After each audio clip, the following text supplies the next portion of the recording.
Es católico. Buenas noches, padre. Es católico. Sí, soy católico. Pero quiero hacerle esta pregunta con respecto a la renovación carismática católica. Ajá. Escuché y leí un documento que se dice Renovación Carismática Católica, el enemigo interno de la Iglesia Católica. Ahora bien, Eso no es verdad. Departamos de ahí, eso no es verdad. Siga.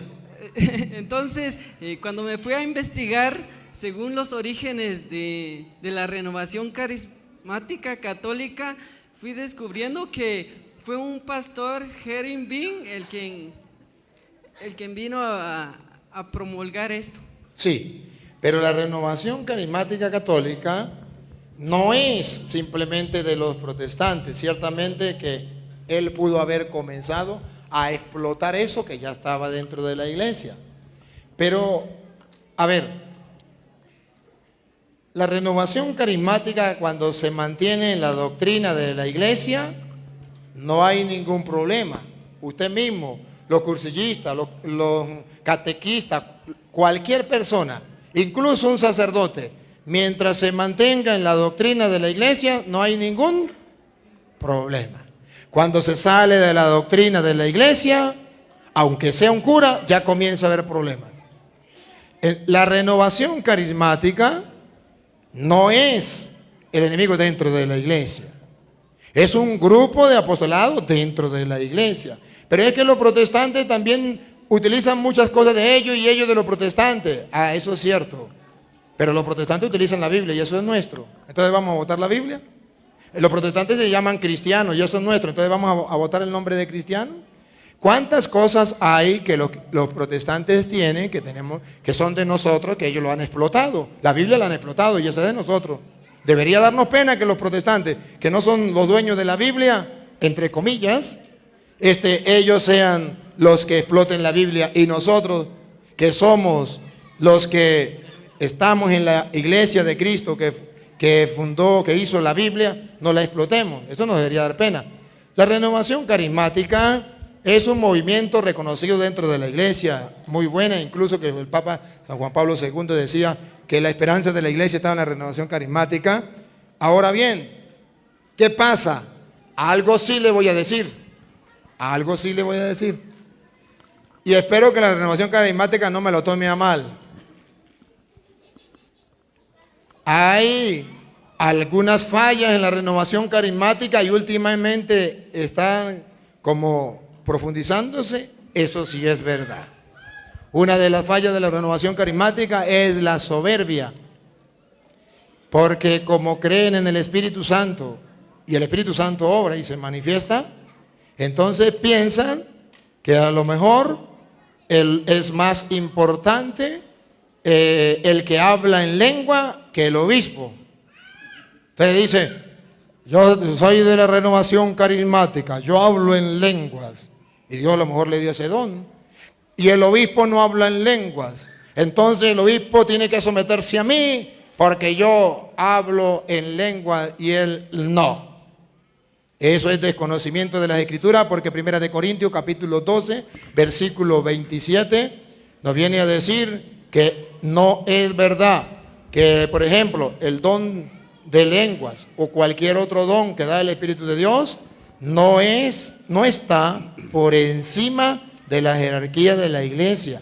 No, que en la jerarquía de la iglesia, aun cuando a lo mejor no se hable en lengua, pero Dios ha dejado unos hombres encargados de dirigir su iglesia. Y en primer lugar están ellos como jerarquía. Y ya después vienen los dones del Espíritu dentro de la iglesia, pero una iglesia que se somete a la jerarquía que Dios ha dejado. Y que aunque no hablen en lenguas, la iglesia reconoce que esa jerarquía es guiada por el Espíritu de Dios. Escúchenlo, 1 de Corintios 12, 27. Ustedes son el cuerpo de Cristo. Escuchen, ustedes son el cuerpo de Cristo. Y cada uno en su lugar es parte de él. Obsérvenlo. Y cada uno en su lugar, el Papa en su lugar. los obispos en su lugar, los presbíteros en su lugar, los diáconos en su lugar, los laicos en su lugar. Cada uno en su lugar es parte del cuerpo, es parte del cuerpo. No podemos excluir a uno porque a lo mejor no podemos excluir a este porque no es papa o porque no es obispo. No, cada uno tiene en el cuerpo su función. Siga. En primer lugar, Aquí está, por favor. Observen que la Biblia no dice, en primer lugar están los carismáticos que hablan en lenguas. Nañar. En primer lugar, están los que Dios hizo apóstoles en la iglesia. en primer lugar está los que Dios instituyó como apóstoles en la iglesia, para guiar, para pastorear, para orientar, para formar, para defender al pueblo de Dios. Eso está en primer lugar. Aquel de la renovación que piense que en primer lugar está el don de hablar lenguas, está muy pelado. Y a Petronilo le patina el coco, Siga, primer lugar. Segundo lugar. En segundo lugar, los profetas. Los profetas. Dios ha dejado quien predique la palabra del Señor. Dejó apóstoles, enviados. Apóstol significa enviados. En primer lugar están los enviados. Los profetas, los que vienen trayendo de parte de Dios, no de parte suya, el mensaje de Dios. Siga. En tercer lugar, los maestros. En tercer lugar, los maestros, los que forman, los que enseñan dentro de la iglesia. Está importante los maestros que enseñan la doctrina. Más importante que el hablar en lenguas es conocer la doctrina de Cristo. Es que Él ha dejado maestros que enseñen. Aunque no hablen lengua, no importa. En primer lugar, los apóstoles. En segundo lugar, los profetas. En tercer lugar, los maestros. Después No hay cuarto lugar. Dice, después. vienen los milagros. Después vienen los milagros. Ah, que yo hago milagros. Sí, usted hace milagros, pero no está en primer lugar a hacer milagros. Puede ser que el papa, el obispo, el cura no haga milagros. Usted sí hace milagros. Pero usted no está en primer lugar, primero están los apóstoles. Después los que hacen milagros, dale. Luego el don de curaciones, Después el don de curaciones, la asistencia material, la asistencia material, la administración en la iglesia la administración en la iglesia y casi de último, y los diversos dones de lenguas. y los diversos dones de lengua. No dice de primero, dice de último. Aquel que venga a creer que porque tiene el don de lengua es más papista que el papa, está equivocado. Pero es que yo porque tengo el don de lengua, entonces a mí me tienen que obedecer hasta los obispos porque yo tengo el don de lengua. Mire, los obispos, los sacerdotes, aunque no tengan el don de lengua, están inspirados y guiados por el Espíritu Santo. Y aunque no se les note, el Espíritu Santo está en ellos, según dice Hechos de los Apóstoles, capítulo 15, versículo 28. En ellos, en los apóstoles, está el Espíritu Santo, aun cuando no se les note, porque Jesús se los ha dejado para guiar al pueblo. Y por eso ellos toman decisiones, dan órdenes en la iglesia y la iglesia obedece. Escúchelo. Fue el parecer del Espíritu Santo y el nuestro. Fue el parecer del Espíritu Santo y el nuestro. ¿Qué está diciendo teológicamente la Biblia? Que en los apóstoles verdaderos de Cristo, ¿quién los inspira? ¿Quién los guía? ¿Quién los orienta? El Espíritu. Vuelvo a repetir, Luis. Fue el parecer del Espíritu Santo. Fue el parecer del Espíritu Santo Y el nuestro. y el nuestro. No imponerles ninguna otra carga, No imponerle ninguna otra carga. fuera de las indispensables. Entonces ellos dan órdenes, imponen algunas cosas y no es, pero es que ellos no hablan en lengua. aunque no hablen en lengua, si son apóstoles de Cristo, verdaderos, es el parecer del Espíritu Santo. Por eso Jesucristo, cuando manda a los apóstoles allá en Juan 20, 21, 21 y 22, usted verá que Jesucristo cuando los manda y les da a los que Él mandó, a los apóstoles, el Espíritu Santo. Dale. Jesús le volvió a decir: la paz esté con ustedes. Como el Padre me envió a mí, así los envío yo también. Y escuche lo que viene. Dicho esto, sopló sobre ellos y les dijo: reciban el Espíritu Santo. Él a los que envió, según dice la Biblia, no los envió solo, los envió con una garantía: reciban el Espíritu Santo. Pero no hablan en lengua. ¿A mí qué me importa? Porque el hablar en lengua ciertamente es un don del Espíritu. Pero no quiere decir que el que no hable en lengua no tenga el Espíritu Santo.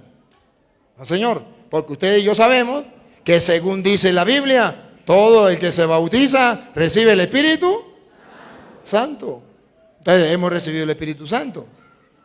Y creemos. Y además cuando se nos confirma que tenemos el Espíritu Santo.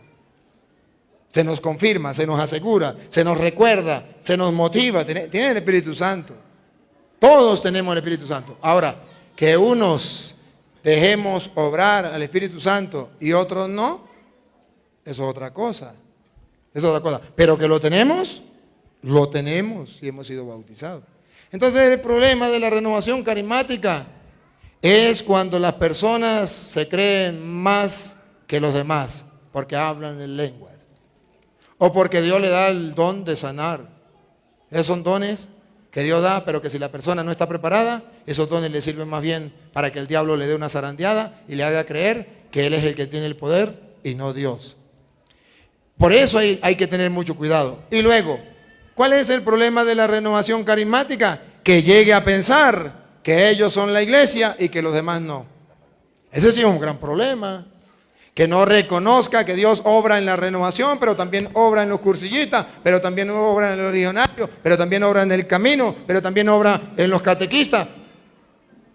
Son carismas que Dios da. A cada grupo le da un carisma. Como a cada sacerdote Dios le da un carisma. ¿Usted no se da cuenta que no todos los sacerdotes somos iguales? Somos distintos. Y todos tienen cómo enriquecer al pueblo de Dios. Uno de una manera, otro de otra. Son carismas. Y la iglesia tiene carisma. Los carismas que Cristo dejó están en la iglesia. Entonces la iglesia tiene que ser siempre carismática. Y que sea la renovación, pues siempre tenemos que mantenernos en una constante renovación. Y eso es verdad. Y eso no es de los evangélicos. Eso es de la iglesia. Ahora, que a lo mejor algunas cosas ellos lo exploten más, eso es distinto. Pero, y otra cosa que los carismáticos, perdónenme, pero no es culpa mía, es que él me preguntó. Pero hay un problema con la renovación carismática, a pesar de que es un grupo de apostolado, y porque es, lo repito, y porque es uno de los grupos de apostolado dentro de la iglesia, no el único, pero uno de los grupos de apostolado dentro de la iglesia, que más dejan obrar al Espíritu Santo y que más gustan la palabra de Dios, el diablo más los ataca. ¿Y por dónde los ataca? También a estos hermanos carismáticos, porque ellos quieren copiar todo de los evangélicos. Entonces como que están como tienen como un ídolo. A los protestantes los tienen como un ídolo. Quisiera ser como él. O como decía el niño: papi, cuando yo sea grande quiero ser como tú. Así dicen los carismáticos algunos: cuando yo sea grande quiero ser como los protestantes. Están enamorados de los protestantes. Ese sí es un gran problema. La renovación carismática tiene que identificarse como lo que es: una renovación carismática de la iglesia católica. en castellano significa que ame, que viva, que enseñe y que defienda la doctrina de la Iglesia Católica. Un verdadero carismático nunca está enamorándose con un evangélico en la doctrina. Por ejemplo, un carismático que me diga, yo no me confieso con un hombre pecador igual que yo, ese ya se casó con un protestante. Un carismático que diga, yo hago mi oración a mi manera y yo los lunes, aleluya, gloria al Señor, yo voy al grupo de oración, pero la misa dominical yo no voy, porque allá viene el cura y el cura no tiene el Espíritu Santo. En cambio, el encargado del grupo de la renovación, ese sí habla en lengua y tiene el Espíritu Santo, yo voy allí. Ese sí es un gran problema. ¿Qué es un gran problema? Aquellos carismáticos que dicen, yo rezar el rosario, no, eso es pura repetidera. Yo aprendí de los evangélicos a orar solamente con palabras espontáneas. Señor, te alabo, gloria, aleluya, gloria al Señor. Y mientras más grite, mejor, porque Dios me va a escuchar, aleluya. Y si no grito, Dios no me escucha. A Petronilo le patina el coco, le patina el coco. Porque esos eran los dioses de los paganos, que había que gritarle para que lo escuchara. Eso sí es un gran problema. Entonces, que no acepte la enseñanza de la iglesia, eso sí es un gran problema de la renovación. No digo que todos lo hacen. Estoy aclarando que a este hermano le dijeron que era el enemigo interno de la iglesia, y eso no es verdad. Pero sí estoy diciendo cuáles son los errores que se están cometiendo para que la gente llegue a concluir que es el enemigo dentro de la iglesia. Porque mucha gente, como es la renovación carismática, se integra a ese grupo y termina pensando y actuando como un protestante. Renovación carismática que me escucha en el mundo entero. Mantengan el distintivo. Soy católico. Y dentro de la iglesia católica creo en una renovación. Y dentro de la iglesia católica creo en los carismas que Dios le dio a la iglesia y los exploto. Pero dentro de la iglesia católica. No tengo que estar buscando, por ejemplo, las canciones de los protestantes. Porque si no canto las canciones de los protestantes, el Espíritu Santo no baja. A Petronilo le patina el coco, le patina el coco, le patina el coco. Pero muchos carismáticos están con eso, pensando que si no cantan las canciones de los protestantes, no viene el Espíritu Santo. No, hermanos, dentro de la iglesia tenemos una riqueza grande. Y tenemos que saber aprovechar esa riqueza dentro de la iglesia.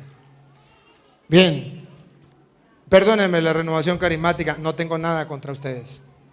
Solamente estoy diciendo los peligros que ustedes tienen y como sacerdote debo decirle, tengan cuidado con esto. Alerta, alerta, cuidado con esto. Y por último, Padre, el último peligro que veo de la renovación carismática es que son desobedientes.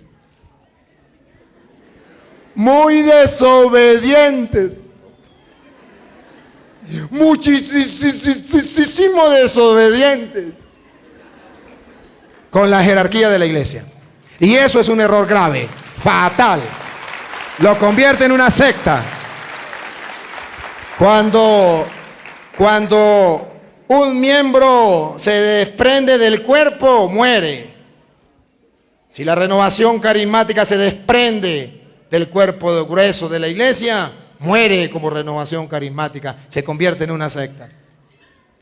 Complemente, Padre, que respecto a la renovación carismática, le hacen preguntas específicas sobre el uso de aceite hacia los enfermos, sus sanaciones y la imposición de las manos sobre las cabezas, que según quien pregunta, hace la renovación carismática. Pues mire, normalmente la iglesia enseña, lo normal es que el aceite, que es la unción de los enfermos, la hace el presbítero, según dice Santiago capítulo 5, versículo 13 en adelante. Eso es lo que dice la Biblia, y a lo que viene la Biblia yo me atengo.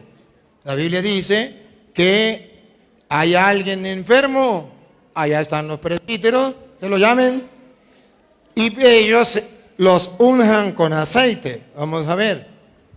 Santiago capítulo 5, versículo de el 13 en adelante.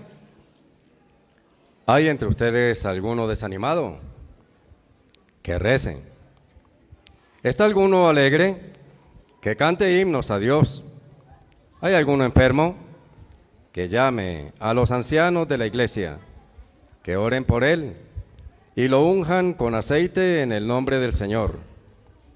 La oración hecha con fe salvará al que no puede levantarse, y el Señor hará que se levanten. Ahí está. Es los ancianos, los presbíteros de la iglesia, los que según las Sagradas Escrituras, con el santo óleo, pueden ungir a los enfermos. Normalmente las sectas, como no tienen presbíteros y como no tienen sacramentos y como se copian de la iglesia católica, andan con aceite ungiendo a la gente.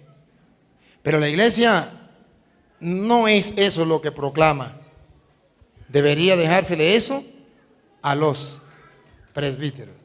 Y luego, lo de la imposición de las manos. La imposición de las manos, también dice Hechos de los Apóstoles, lo normal, capítulo 8, versículo 18. Hechos de los Apóstoles, capítulo 8, versículo 18. Que la imposición de manos la hacían los apóstoles. Imposición de manos la hacían los apóstoles. Hechos 8, 18. Al ver Simón que mediante la imposición de las manos de los apóstoles, Subrayen de los apóstoles, repítalo. al ver Simón que mediante la imposición de las manos de los apóstoles, Dale. se transmitía el Espíritu, Se transmitía el Espíritu a través de la imposición de manos de los apóstoles. Otra vez volvemos con lo mismo. Los protestantes, como no son de la iglesia católica, pero quieren agarrar todo de la iglesia católica y ¿cómo es que se llama? Falsificarlo. Agarran, ahora vamos a imponer manos y todos a imponer manos. ¿Y saben cuál es el problema de la imposición de manos? Se lo voy a explicar de la mejor manera. En primer lugar, el problema de la imposición de manos es que la mayoría, no digo todos, Padre, pero denos un número. Bueno, el 99.9% de los que imponen manos, para que vean que yo tengo poder. Yo sí tengo poder, yo tengo agarrado a Dios por la chiva, usted no. Entonces, vean que yo sí tengo poder. Yo tengo el Espíritu de Dios. Así tengo poder. Pero resulta que esa no es la verdadera fe de la que Dios pide. Si ustedes ven la verdadera fe de la que Dios pide, es la fe de San Mateo capítulo 8, del versículo 5 en adelante. La fe más grande, es más distinta a esa fe. Que aquel hombre, ustedes van a encontrar un hombre que va a tener un diálogo con Jesús. Hay un enfermo. Y a ver si él le dice, ven Señor para que le imponga las manos. Vamos a ver cómo dice. al entrar Jesús en Cafarnaún, se le acercó un centurión, suplicándole, Señor, mi muchacho está en cama, totalmente paralizado y sufre terriblemente. Jesús le dijo, yo iré a sanarlo. El centurión contestó, Señor, ¿quién soy yo para que entres en mi casa? Di nomás una palabra y mi sirviente sanará. ¿Listo? Di una palabra. Ni siquiera vaya a mi casa. Miren la fe de este hombre. Ni siquiera vaya a mi casa. Y verá usted que lo que dice Jesús, ponga cuidado. Él da la explicación. Él da la explicación porque yo tengo soldados a mis órdenes. Siga, Luis. Y después Jesús le contesta. Pues yo, que no soy más que un capitán, tengo soldados a mis órdenes. Y cuando le digo a uno, vete, él se va. Y si le digo a otro, ven, él viene. Y si ordeno a mi sirviente, haz tal cosa, él la hace.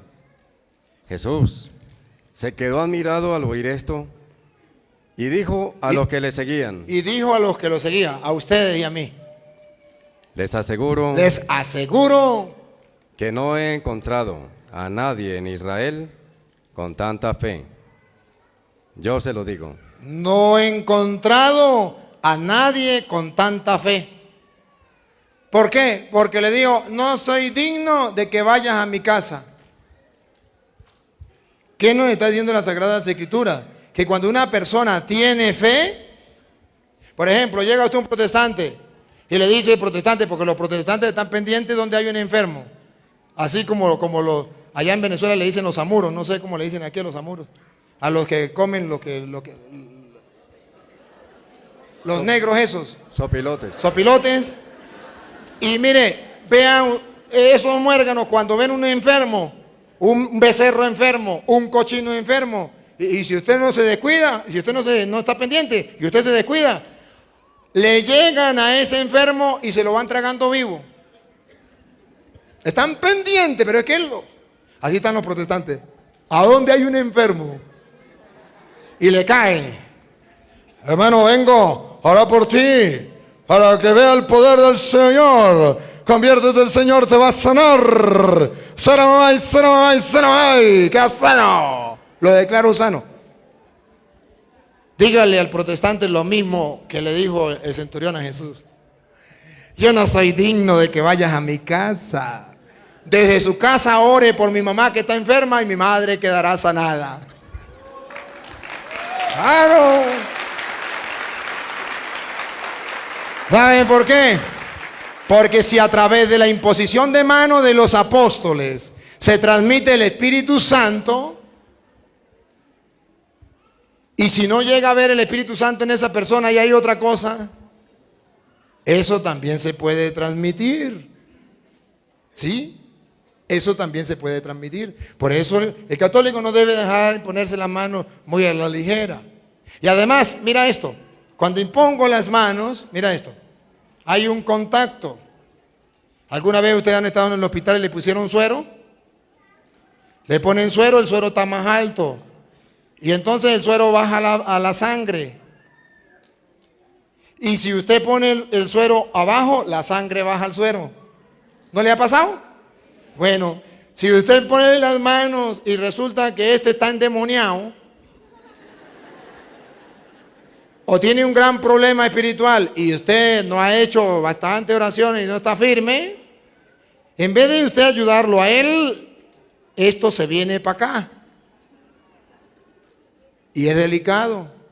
Y yo, sacerdote, he tenido que atender a muchos carismáticos que no han obedecido a la iglesia y que se la pasan imponiendo manos. Y después de imponerle mano a una persona enferma, su enfermedad o su espíritu malo que estaba en esa persona le ha pasado a esa persona. ¿Ustedes no han visto que la mayoría de personas que andan imponiendo mano como que le patina el coco? Son medio enfermitos. No todos. Algunos. ¿Sabe cuáles? Aquellos que imponen manos sin orar, sin hacer ayuno, sin tener una fuerza espiritual. Entonces la Santa Madre Iglesia cuida a sus hijos. Él le dice, no impongan manos porque hay un peligro. Padre, pero yo que he impuesto las manos y la gente se ha sanado. Pregunto, ¿el poder es suyo o el poder es de Dios? De Dios. Pues si el poder es de Dios, usted simplemente, Luis está enfermo, y como el poder de Dios, haga caso a la iglesia, no imponga la mano, diga, Señor, yo creo en ti. Yo sé que hiciste a Luis. Tú lo puedes sanar. Y tú me has regalado ese don, Señor, de orar por los enfermos y que se sane. Porque está escrito que orarán por los enfermos y quedarán sanos. Señor, bendito sea. Gracias. Sana a este sinvergüenza, Señor. Sánalo.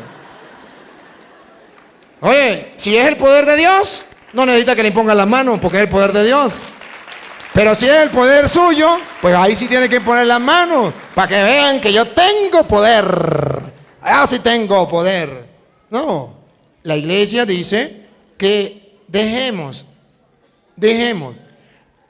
Más, no, pero es que la iglesia no cree en la imposición de manos. Sí cree en la imposición de manos. Pero la iglesia sabe el peligro que corre la persona que anda imponiendo manos. ¿Me captan la idea? Lo repito. No es que la iglesia no crea en la imposición de manos, sí cree en la imposición de manos. Pero la iglesia sabe que es un peligro que cualquier persona se sienta emocionada y comience a imponer manos y le va a pasar algo grave. ¿Me captan la idea? Bueno, esta es la explicación. Otra preguntita, pues.